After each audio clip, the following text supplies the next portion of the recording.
y se acercó hasta la casa para invitarlo. Él quería cenar con él en su casa, quería compartir con él. Había un solo problema en esos años con invitar a Jesús. Cuando tú invitabas a Jesús a tu casa, tenías que prepararte para que llegara un ejército, porque Jesús tenía 12 discípulos.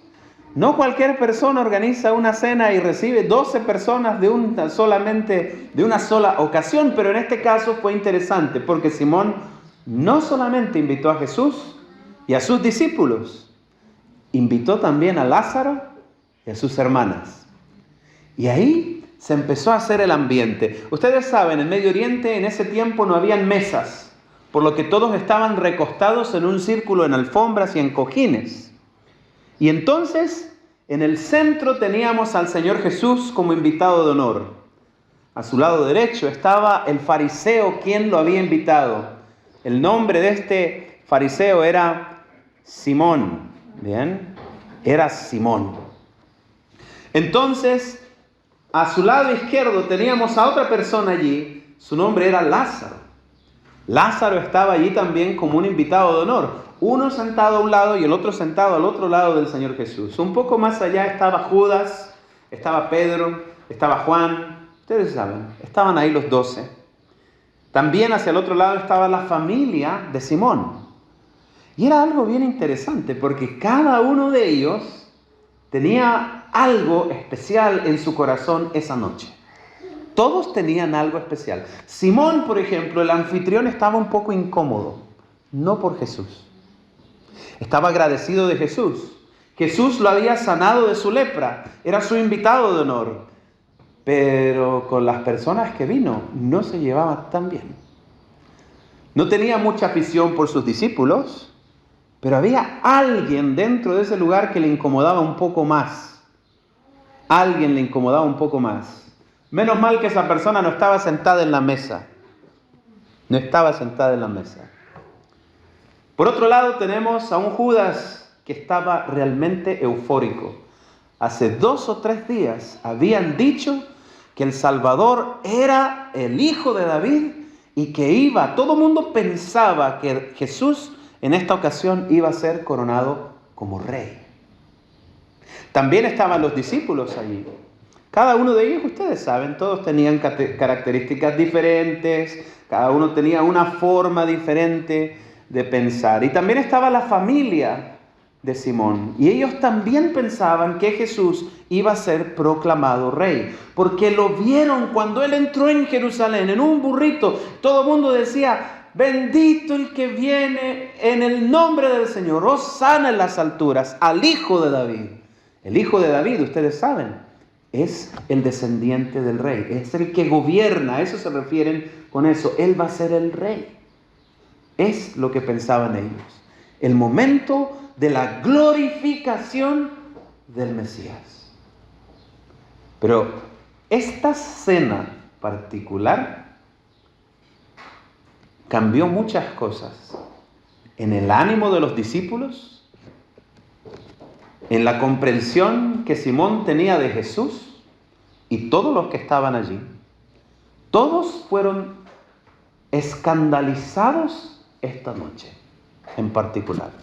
Y noten el lugar donde está esta cena, porque está esta cena, esta es la cena en casa de Simón. Al día siguiente es la cena de Pascua, la última cena con los discípulos, y después viene la cena pascual, una vez que el cordero fue muerto, y luego entonces la gente comería en sus casas. Está en un periodo justo, porque antes de eso, el día anterior, ¿saben qué fue? Fue el gran sermón en el Monte de los Olivos, cuando el Señor declara que todas las cosas que ellos conocían y en el templo que ellos adoraban no quedaría piedra sobre piedra que no fuera derribada. Todos los eventos están así, colocados uno después de otro. Aquí hay algo importante en esta cena, algo que cambiaría el curso de la historia, incluso la historia de Jesús. Muy bien, vamos a leer un poquito ahora en el libro de Marcos y vamos a entrar bien en la historia.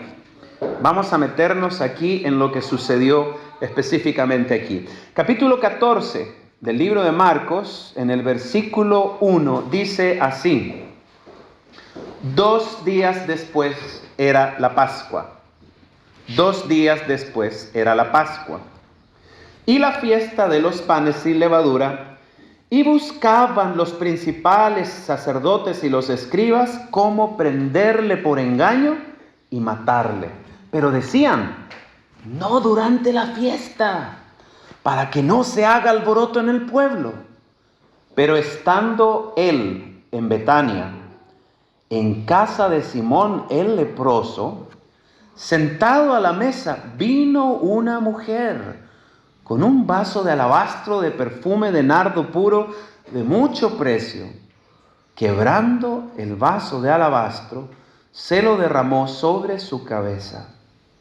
Y hubo algunos que se enojaron dentro de sí y dijeron, ¿para qué se ha hecho este desperdicio de perfume? Porque podría haberse vendido por más de 300 denarios y podría haberse dado a los pobres. Y murmuraban contra ella. Pero Jesús dijo, déjenla. ¿Por qué la molestan? Buena obra ella me ha hecho. Siempre tendréis a los pobres con vosotros y cuando queráis les podréis hacer bien. Pero a mí no siempre me tendréis. Esta ha hecho lo que podía porque se ha anticipado a ungir mi cuerpo para la sepultura. De cierto os digo que donde quiera que se predique este evangelio en todo el mundo, también se contará lo que ésta ha hecho para memoria de ella.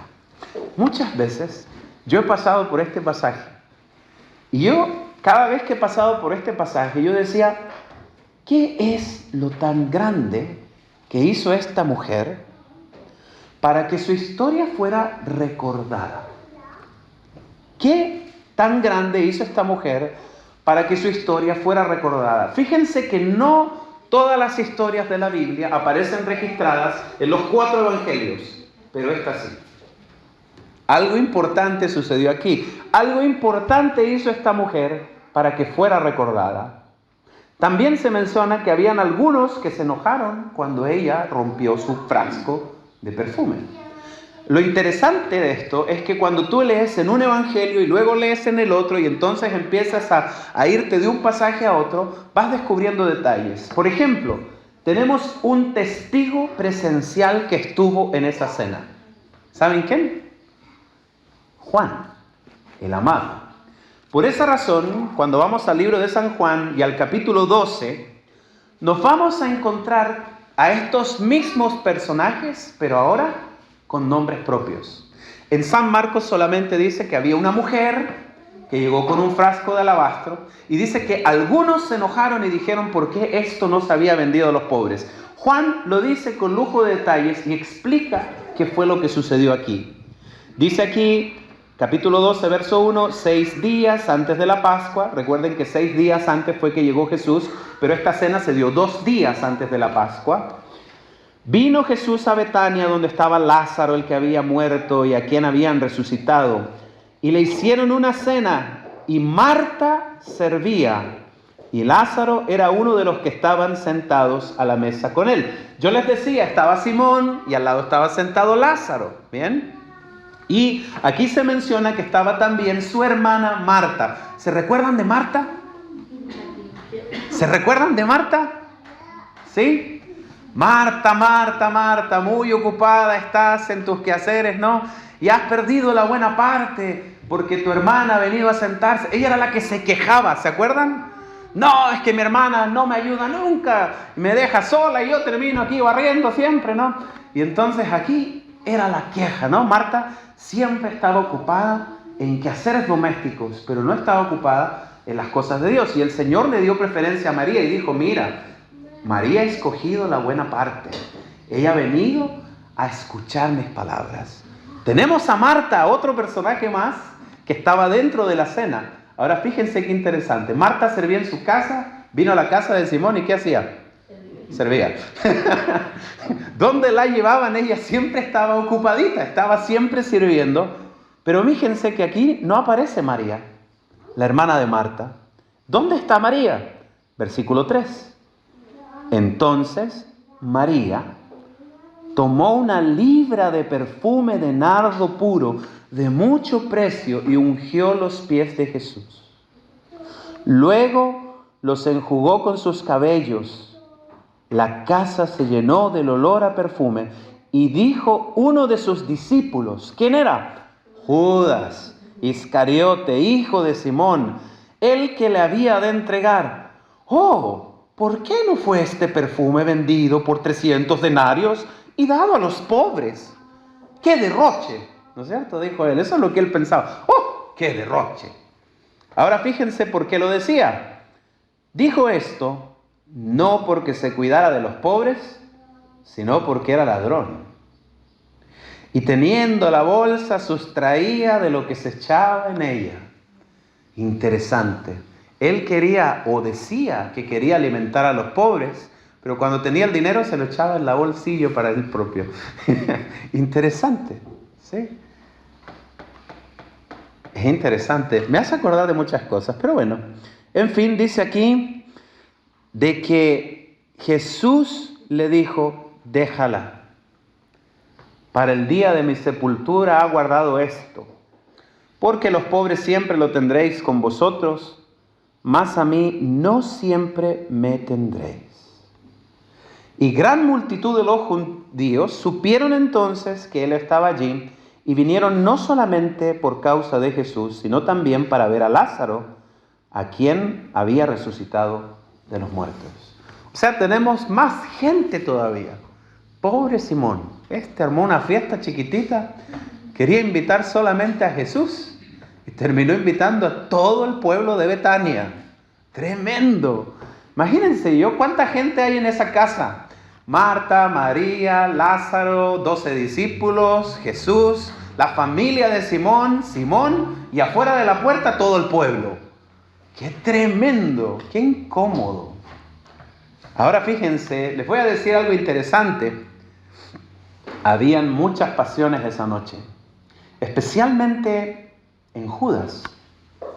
Porque aquí Judas recibió una reprensión directa de Jesús. Judas siempre fue muy respetado.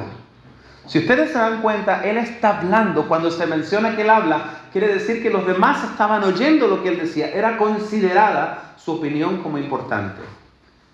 Y cuando Jesús inmediatamente le dijo, déjala, no la molestes, entonces inmediatamente algo en el corazón de Judas cambió. Porque dice la palabra que inmediatamente después de esta cena, eso lo dice Marcos 14:10, inmediatamente después de esta cena, ¿a dónde se fue? ¿A dónde los sacerdotes? A ofrecer la entrega de Jesús para que lo matara. Su orgullo, cuando el Señor reprendió su avaricia, su orgullo fue tan grande.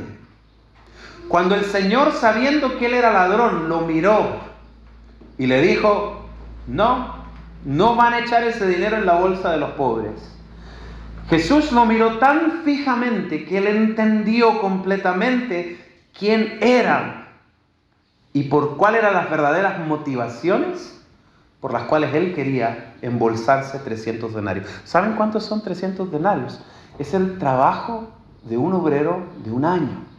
Aquí en Chile el salario mínimo está llegando a los casi 500, ¿no? Ahora imagínense eso multiplicado por 12 meses. ¿Cuánto es, profesor de matemática? 6 millones de pesos. 6 millones de pesos. ¿Cómo dejaríamos el salón con 6 millones de pesos? ¿Se imaginan qué fue lo que pensó Judas cuando escuchó o cuando él calculó esa cifra? 6 millones de pesos. ¡Oh, tremendo! ¿Sí o no? Estaba entusiasmado, ya estaba pensando en qué se iba a gastar esos milloncitos. Él estaba feliz de la vida. Y por esa razón, cuando vio el frasco de alabastro roto, él... ¿Cómo es posible que derrochen tanto? ¿Cómo es posible que haya tanto derroche? ¿Me lo podría gastar yo solito? ¿Cómo es posible que derrochen tanto? Ahora bien, quiero hablarles un poquito más allá. Un frasco de alabastro con nardo puro. Con esfuerzo propio, María tenía dineros ahorrados. Y ella compró este frasco de alabastro. ¿Qué es el alabastro? Yo hasta que estudié esto no lo sabía. ¿Qué es el alabastro? Hermano Bernabé, ¿qué es el alabastro? Un frasco de alabastro. Hermana Suni, ¿qué es el alabastro? ¿Ninguno? ¿Ninguno? Yo me estoy haciendo el sabiondo porque lo estudié, pero hace 5 días no lo sabía. ¿Qué es el alabastro? Es una piedra especial, la cual se puede tallar con un cincel y darle forma. ¿Bien? Tiene la apariencia del mármol. Cuando tú la miras, es un frasco así como blanquizco, blanquecino, con distintas tonalidades como el mármol. ¿Ustedes han visto el color del mármol? ¿Sí? Hermoso. Pues el frasco de alabastro del que se habla aquí fue un frasco tallado delicadamente en la roca para hacer una figura de un frasco pequeño. ¿Bien?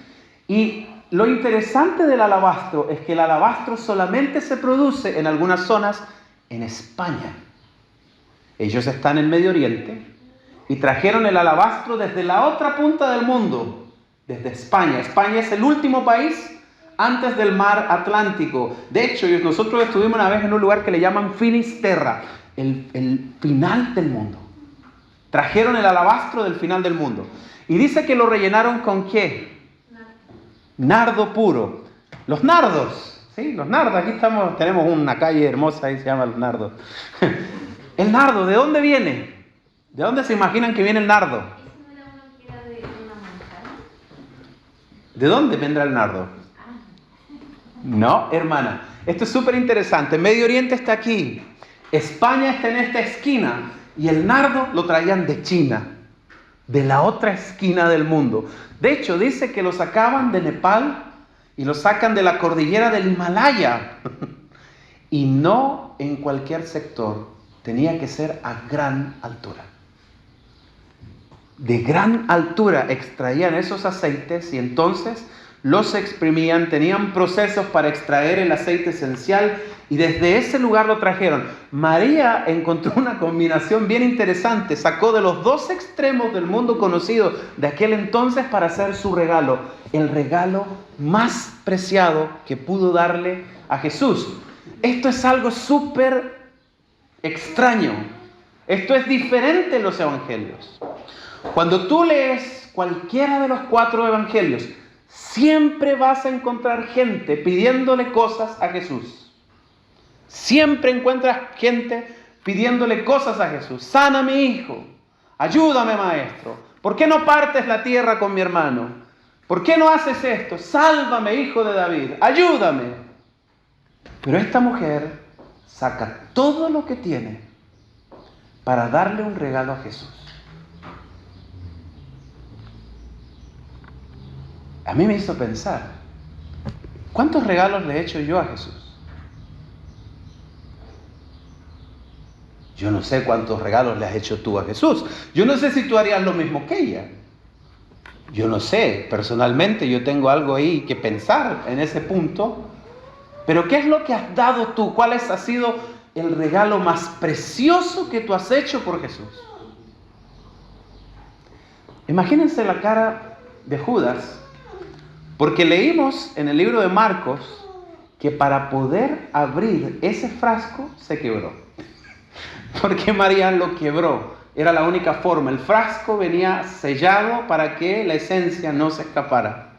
Para que el perfume no saliera. Porque era nardo puro, codiciado, preciado.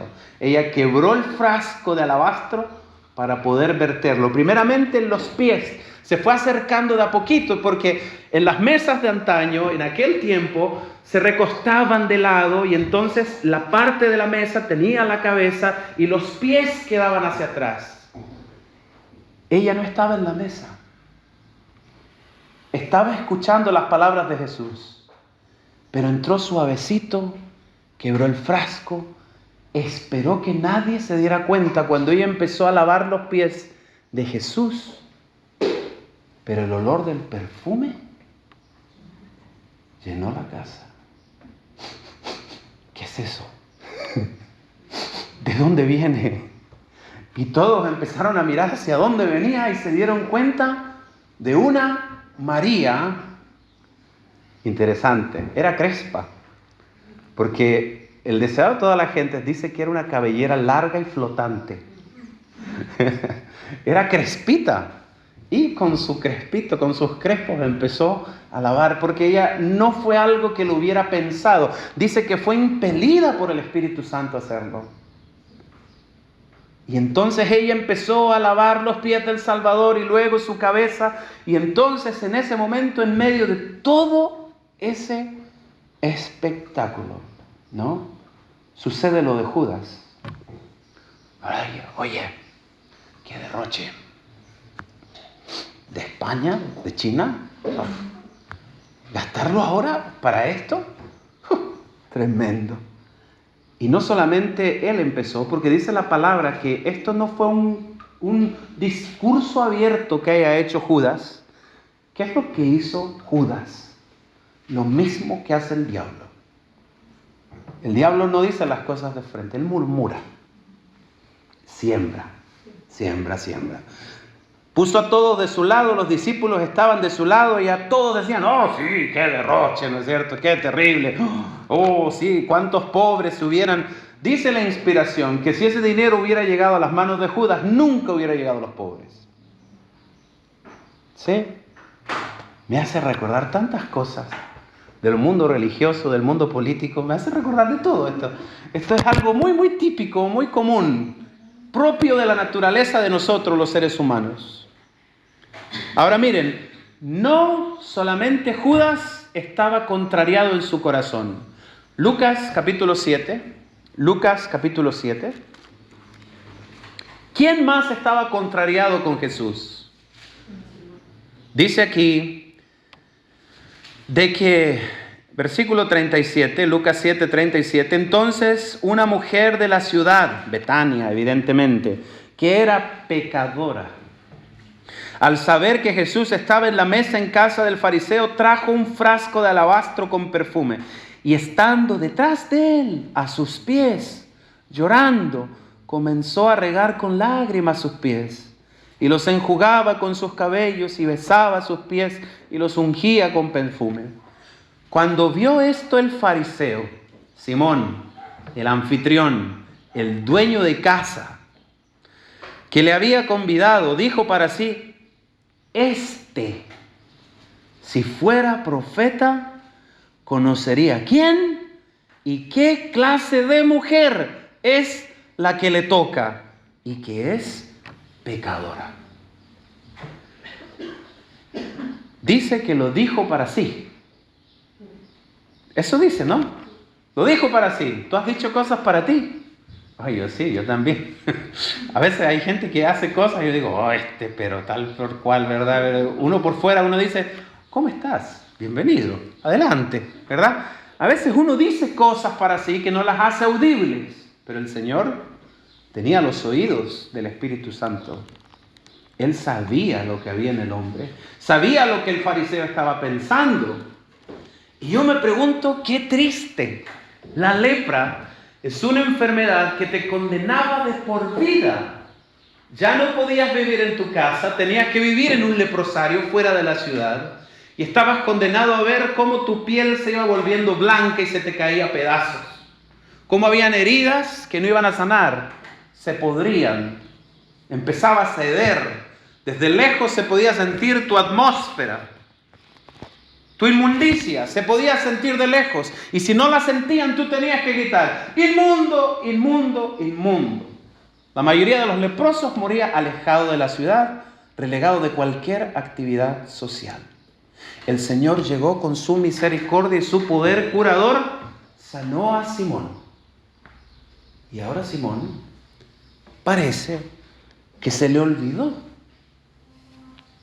quién era el que lo había sanado. Porque pregunta,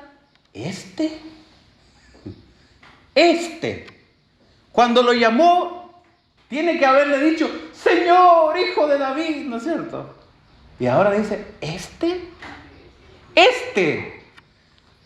Hoy, qué terrible es la naturaleza humana, hermana Gudelia, ¿sí o no? Porque a veces cuando estamos en la abundancia, se nos olvida cuando estábamos en la pobreza. Cuando estamos en la sanidad, nos olvidamos de los frágiles que éramos cuando estábamos enfermos. Y entonces nos olvidamos de Dios, porque ya no lo necesitamos. Entonces, en ese punto, el Señor leyó sus pensamientos y vio oportuno intervenir. ¿Qué hizo Él? Le dice, entonces respondiendo Jesús, miren qué terrible. ¿Se imaginan estar tú pensando en tu cabeza, solamente pensando, y que te respondan? ¿Te lo imaginas? Estás pensando solo en tu cabeza ahí y te responden vivo y en directo, de frente a tu cara, mirándote a los ojos. Y el Señor le dice, Simón, tengo que decirte una cosa. Y él le dijo, di, maestro. Un acreedor tenía 2 deudores. El uno le debía 500 denarios, el otro 50. Y no teniendo ellos con qué pagar, perdonó a ambos. Di pues, ¿cuál de ellos le amará más? Respondiendo Simón dijo, pienso que aquel que perdonó más. Y él le dijo, rectamente has juzgado. Mirando a María, le dijo a Simón, ¿ves a esta mujer? ¿Ves a esta mujer? Entré a tu casa, no me diste agua para mis pies, mas ésta ha regado mis pies con lágrimas y los ha enjugado con sus cabellos. No me diste un beso, pero mira esta, desde que entré no ha cesado de besar mis pies. No ungiste mi cabeza con aceite, mas ésta ha ungido con perfume mis pies.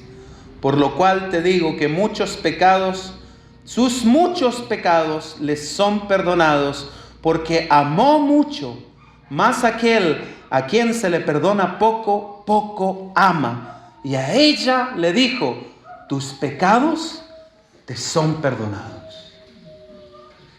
La hicieron sentir como una pecadora en ese lugar. Le hicieron recordar todo lo malo que ella había hecho en su vida. Y por cierto, el deseado de toda la gente dice que hubo una relación entre estos 2 personajes, tanto María como Simón. Simón había inducido de alguna manera a cometer delitos o pecados a María, y cuando él habla de estos 2 que debían algo al Señor, estaba hablando de ellos 2. Uno de ellos era Simón y la otra era María. Ambos eran deudores de Dios. A María la habían liberado 7 veces de posesiones demoníacas. Y a Simón los había liberado del azote de la lepra. Ambos debían al Señor. Y el Señor le dice, ¿por qué no perdonas? Esa era la mujer que ponía incómodo a Simón. Simón estaba sentado, sabía que ella estaba allí, la veía sentada por ahí atrás, escuchando las palabras del Salvador, pero en ningún momento intervino. También estaba Lázaro, ese es otro que a mí me intriga, porque se habla mucho de él, pero él no hablaba nada. Él siempre está en silencio. Lázaro siempre está en silencio. Siempre está en silencio. No intervino a favor de su hermana. Está calladito. No dijo absolutamente nada. ¿Y qué dice la inspiración? A mí me sorprendió.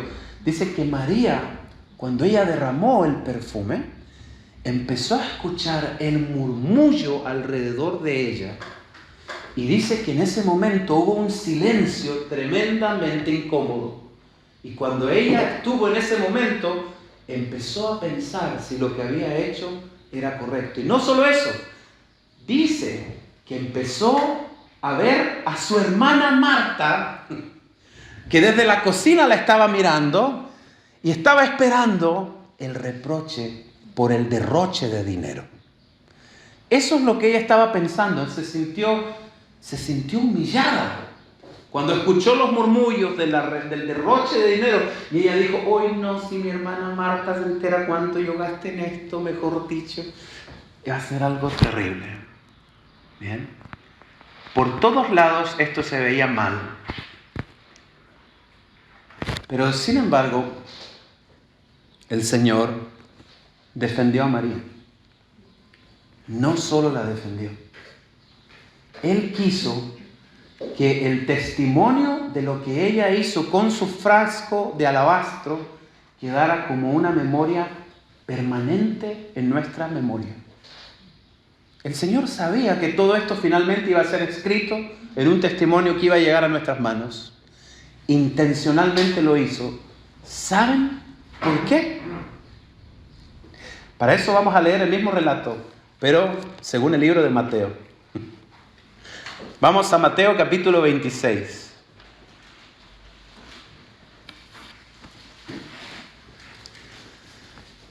Evidentemente, Mateo 26 viene después de Mateo 25. ¿Okay? Y evidentemente, Mateo 25 viene después de Mateo 24. ¿Qué es lo que viene en Mateo 24? ¿Se acuerdan? ¿Qué es lo que dijo Jesús en Mateo 24? La segunda venida, las señales del fin, las señales de la destrucción del templo de Jerusalén, las parábolas de las 10 vírgenes, ¿no? De la segunda venida, cuando Él separa los cabritos de los corderos. ¿Se recuerdan? Todas esas parábolas están ahí. Son puras parábolas apocalípticas. ¿Bien? Entonces, todos los discípulos de Jesús estaban centrados en el futuro.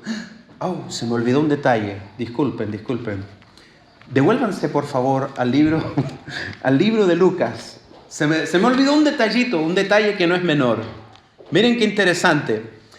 Finalmente, en el versículo 49, en el ambiente de la mesa, Lucas 7:49 dice que los que estaban juntamente sentados a la mesa comenzaron a decir: ¿quién es este que también perdona pecados? Esta mesa se volvió súper incómoda. Al inicio era toda fiesta, estaban invitando a un Jesús que se iba a convertir en rey. Y ahora tienes a todos los invitados dudando de quién es este tipo. ¿Sí? Tienes a un Judas que se fue directo a traicionarlo.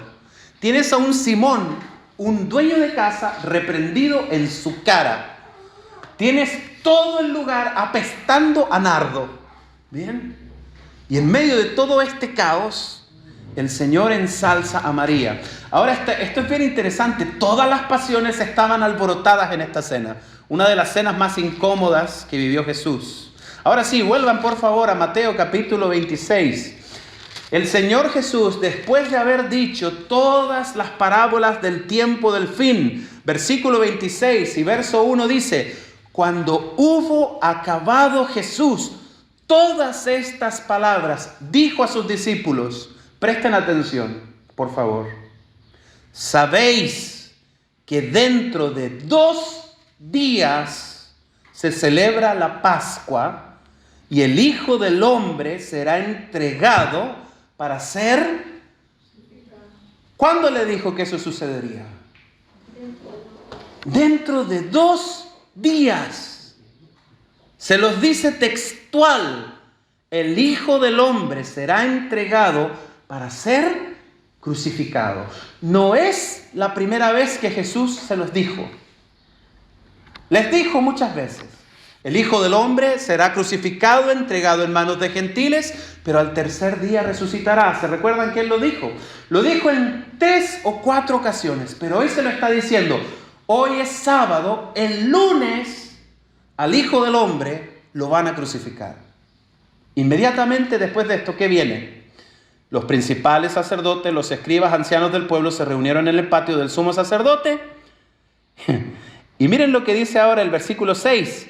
Estando Jesús en Betania, en casa de Simón el leproso, vino a él una mujer con un vaso de alabastro, perfume de gran precio, y lo derramó sobre la cabeza de él estando sentado a la mesa. Es la misma historia.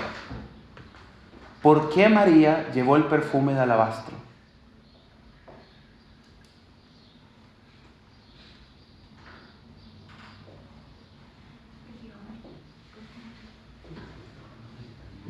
Es una ofrenda fúnebre.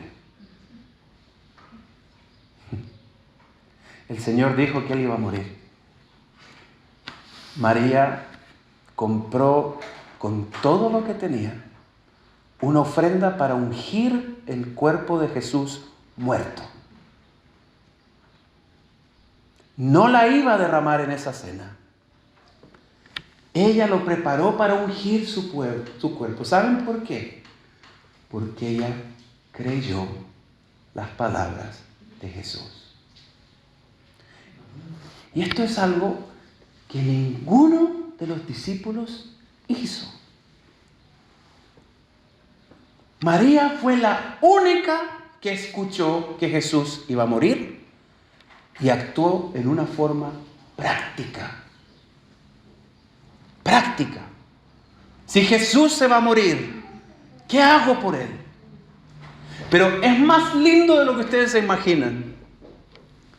Porque ella dijo, voy a derramar este perfume cuando esté su cuerpo muerto, y entonces cuando esté su cuerpo muerto le voy a dar honra a su sepultura de esta manera. Pero ella quiso hacer un funeral en vida. En vida. Esto es tremendo, ¿sí? Yo le he dicho a mi esposa muchas veces, yo le he dicho, el día que yo me muera, no vayas para allá a llorar diciendo, ay, tan bueno que era mi esposo. Si me vas a decir tan bueno que era mi esposo, me lo dices ahora que te escucho. Ahora que te escucho, ¿sí? En vida muchas veces nosotros esperamos, la gente se muere y una vez que se muere los mandamos al cielo. Ay, tan bueno que era, tan lindo que era, ¿no es cierto? Pero María lo hizo en vida, para que él lo sintiera, para que él comprendiera cuánto le amaba su corazón, para que él supiera de que ella creía sus palabras. En el momento en que Jesús murió en la cruz, ninguno de sus discípulos estuvo, menos ella. Estaba ella ahí. Ni siquiera la madre de Jesús había entendido que él iba a morir en la cruz. Todos se habían embobado, todos estaban, le dijeron rey, bendito el que viene en el nombre del Señor. Entonces ahora lo van a tomar y lo van a llevar y lo van a hacer rey. Todos los discípulos pensaban eso, hasta Judas. Por eso es que no se había separado antes, porque como era ladrón, esperaba ser el tesorero de Jesús en su reino. ¿Qué dice el deseo de todas las gentes? Déjenme leerlo. Muchos son los que ofrendan sus dones preciosos a los muertos. Cuando están alrededor de su cuerpo frío, silencioso, abundan en palabras de amor. La ternura, el aprecio, la devoción son prodigados al que no ve ni oye. Si esas palabras se hubiesen dicho cuando el espíritu fatigado necesitaba mucho, cuando el oído podía oír y el corazón podía sentir, cuán preciosa habría sido su fragancia.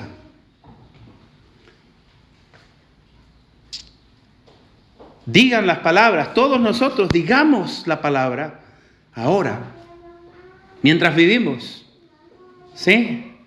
En vez de levantar tanto los reproches, las faltas, conductas que a veces son tan ínfimas, prodiguemos las cosas que son reales.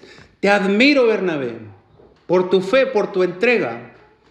Te admiro porque eres un hombre de Dios que tiene luchas, pero está luchando y está tratando de salir adelante. Te admiro, ven, se dan cuenta, es algo súper simple, decirle a las personas lo que tú piensas de verdad de esa persona, no resaltando lo negativo, sino diciendo lo positivo. María, dice aquí, sigo leyendo, disculpen, no conocía el significado pleno de su acto de amor. No podía contestar a sus acusadores, no podía explicar por qué había escogido esa ocasión para ungir a Jesús. El Espíritu Santo había pensado en lugar suyo y ella había obedecido a sus impulsos. La inspiración no se humilla a dar explicaciones. Ella lo ungió vivo. Lo ungió vivo. Ninguno de sus discípulos creyó en Jesús. Solo ella creyó y se preparó. Cuando el Señor vuelva por segunda vez, ¿quién creerá lo que Él dijo? ¿Quién se preparará como María se preparó para su segunda venida? María se preparó para la primera, pero ¿quién de nosotros se preparará para la segunda como ella lo hizo para la primera? ¿Quién de nosotros tomará de lo suyo ahora para poder brindar lo mejor de nosotros? Y no estoy hablando de plata. Ustedes saben, si ustedes le dan una ofrenda a la iglesia, en mi bolsillo no va a entrar. Yo no soy Judas. ¿Okay? La tesorera es la de que está ahí en el fondo. Pero no estoy hablando solo de plata, sino de tiempo. Y no estoy hablando solo de tiempo, sino tal vez de organizar en tu casa un culto al Señor.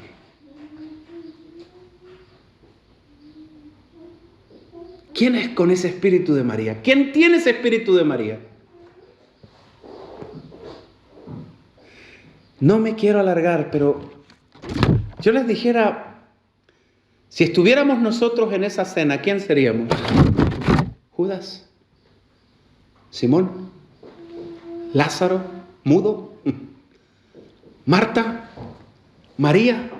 Oye, si uno se envalentona, ¿saben? Uno estuviera allí, yo le diría, Marta, sale de la cocina, ¿sí? En el cielo no hay escoba, ¿sí? No vas a andar con un pañito limpiando las puertas de perla, no hay telarañas. Ven a escuchar la palabra del Señor, en vez de estar allí haciendo lo que siempre haces, en ocupaciones en que no te va a servir, ¿sí? Dice la palabra que cuando Cristo venga, Él no va a pisar ni un solo granito de polvo de esta tierra. Entonces, ¿para qué te preparas? Si en el cielo no hay polvo. Bien, toma la buena parte, ándate con María, escucha la palabra del Señor, preocúpate en lo que es eterno, ¿sí? En el cielo no hay escobas. En el cielo no hay escobas. Simón, ¿tan pronto te olvidaste? ¿De dónde te sacó el Señor? ¿De dónde te libró el Señor? ¿Tan pronto dudaste de su poder y de que era el profeta enviado por Dios? ¿Cuán ingrato es tu corazón? ¿Cuán ingrato es tu corazón? ¿De dónde te sacó? Con su poder, con su amor, con su misericordia, con su bondad. Te perdonó todo lo que hiciste. ¿Y a ti se te olvida cómo perdonar? Ahora que estás en abundancia y en riqueza, ¿se te olvidó de dónde saliste? ¿Y tú, Judas? Judas, cuando el Señor te reprende es por tu bien. ¿Por qué tienes tanto orgullo en tu corazón, no? No eres capaz de aceptar una reprensión, una simple reprensión de un hombre que te ha alimentado, te ha llevado y te ha educado por 3 años y medio. Traicionas tu fe, tu integridad, por moneditas. Todos los discípulos que no escucharon, Él dijo lo que iba a suceder, Él dijo, y no escuchan, orejas de palo, ¿sí? ¿Cómo no escucharon lo que Él dijo? Si el Señor dijo, huyan, ¿verdad? Si el Señor ha dicho que en las ciudades va a ser un caos, si el Señor dijo que la crianza va a ser difícil, ¿no tienes que hacer cosas hoy para cuando eso venga? Cuando suceda. Y toda la familia, ¿de dónde saca este poder para perdonar pecados? La familia de Simón lo vieron leproso, ahora lo ven limpio y todavía siguen. ¿Qué poder tiene este para perdonar pecados? Es tremendo lo que sucede en esta cena. Cuánto rechazo de todo el lote que estaba allí. El Señor dijo, a esta mujer la van a recordar hasta el fin de los días. Y por honor a ella, en todo lugar donde se hable esta palabra de este evangelio, su nombre y su obra será recordada, digna de ser recordada. Bendita sea María que nos dejó ese ejemplo. Bendita sea ella, la única que escuchó, la única que sabía, la única que se anticipó, la primera que estuvo en el sepulcro, la que estuvo al pie de la cruz. Bendita ella, por su ejemplo digno de ser imitado por todos. Que el Señor les bendiga.